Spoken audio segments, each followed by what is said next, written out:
আমি এবং আমার বন্ধুরা সবাই মিলে গিয়েছিলাম ক্রিকেট খেলতে। অনেক দিন ধরে ভাবছিলাম আমরা ক্রিকেট খেলবো।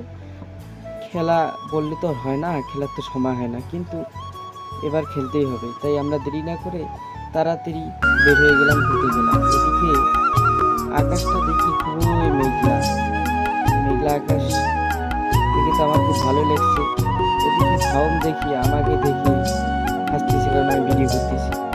যাই হোক, আমি আকাশ দেখতে দেখতে সবুজ শ্যামল গাছপালা সব কিছু দেখতে ভালো লাগে। আর আমার বন্ধুর হাতে স্টিক শিকার, ওদের হাতে এই স্টিক স্টাম্প যাকে বলে, স্টাম্প দাঁড় করে খেলছিলাম। স্টাম্প হিসেবে ব্যবহার করি, ওটা স্টিক হিসেবে ব্যবহার করি। ভিলেন মানুষ না, ভিলেন ভিলেন দেখে সবসময় সারা দেয়। এদিকে গাছপালা, আমাদের এলাকায় আবার কাদা বেশি, কাদার কারণে বৃষ্টি হলে যাওয়া যায় না, রাস্তা জলশূন্য হয়ে থাকে। এদিকে আমি ভাবছিলাম বলটা একটু খেলি, বাট কোথায় আমি ঢিল মারবো, ঢিল মারার মতো জায়গা নেই।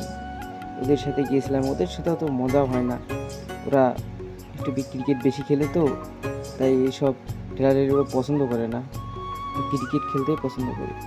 এদিকে রাস্তার অবস্থা দেখি তো আমার অবস্থা খুবই খারাপ হয়ে গেল, কি বলি, বলার কিছু নাই। একটা দিলে তিনটা খাইবো, জুতার মালা পিন্দা যাইবো, কথা জিন্দা।